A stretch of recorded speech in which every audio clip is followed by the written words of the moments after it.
Hi everyone, Colin here and welcome back to another video. So we bought jade plants for the front and back door of our house, and our naughty bunny chewed off some of the leaves of our jade plants and we started to propagate cuttings. And these cuttings I also put in my aquarium and they did really well. So now we're making this beautiful terrarium from one of the cuttings. This video will show the making of this terrarium, and we are going to use an open topped bowl. This we've purchased from a department store, but they're also available in pet stores and craft stores. To begin the terrarium, we're going to create a false bottom or a drainage layer, and to do that we're going to use some fiberglass fly screen mesh, which is very easily obtainable and very inexpensive.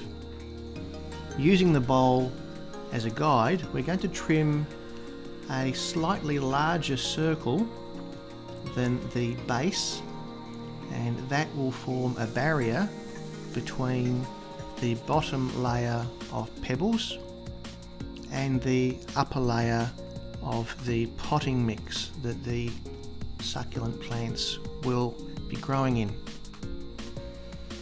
So that is about the right size of mesh, and now we're going to add the bottom drainage material. This is a medium-sized gravel, and these stone chips, gravel, can be from a number of different sources. Aquarium gravel works very well, or any other pebbles you may get from a garden supply store. Depending on the size of the container, you'll put the layer just deep enough so that it can act as a water reservoir where water can collect. The mesh will now sit above those pebbles, and you can see it's a slightly larger size than the pebbles themselves. And the next material to go on top of that is going to be some charcoal. Now the charcoal can also be from a range of different sources. It can be, in this case, from the garden nursery, horticultural charcoal, but aquarium charcoal will work just as well. I found the pieces in this bag range from very large to very small, so I had to actually tip it into a container so I could get more of the smaller pieces for this particular project. And I'm using enough charcoal spread across the bottom so that I can cover the base with enough material to purify the water as the water passes through the potting mix. That's about the amount I want to use. And now the potting mix for this particular terrarium is particularly for succulents.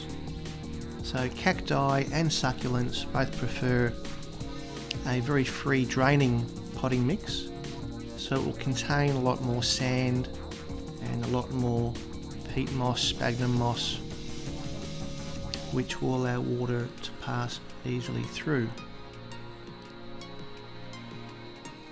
As I'm putting the potting mix in, I'm covering the false bottom, and I'm also going to put some extra potting mix across the back and sides of the bowl, and that's going to give a bit of a sense of depth to the finished layout.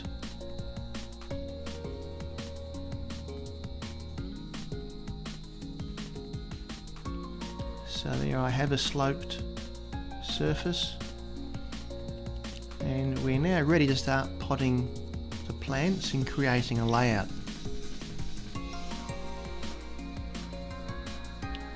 I went to the garden store and bought some more succulent plants that would share the same type of requirements as the jade plant.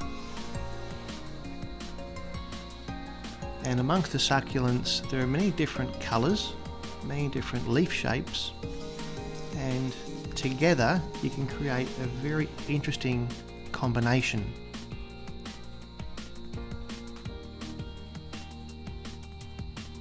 So here I've chosen some greens, some different shades of darker colours, and also a very light highlighting colour. I've chosen this particular jade plant piece as the centerpiece of my terrarium. So I'm removing this from my fish tank, and it will now become part of our new terrarium.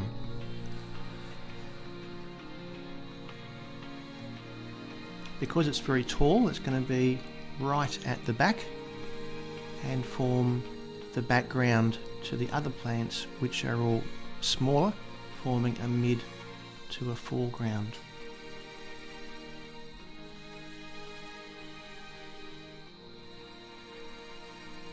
In putting these new plants into the terrarium, I have turned them upside down from the pot and taken about half of the potting mix away from the potted plant, leaving just the upper half of the soil mix around the roots, and placed that on top of the potting mix in the terrarium.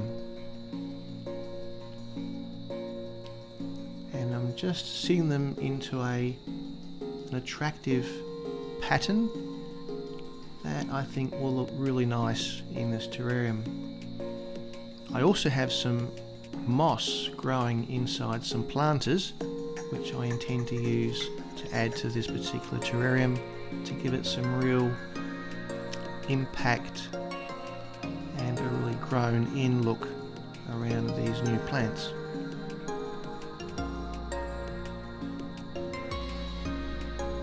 And using tweezers, I've been able to place the moss in little sections right around all the different plants in the terrarium, and I think now it's really looking very, very nice. So I'm pleased with how it's turned out, and the initial watering I've just used to clean off some of the potting mix soil from around the sides of the glass and wash the plants down, but just enough water so that it will collect in the drainage layer without filling it up. I hope you've enjoyed the making of my terrarium, and I'm going to leave a link to Serpa Design, who I've spent a lot of time watching to learn how to do this myself, and I hope that you enjoy his terrariums as much as I have. Thank you so much for watching. I hope that your terrariums and aquariums are going well, and thank you for watching.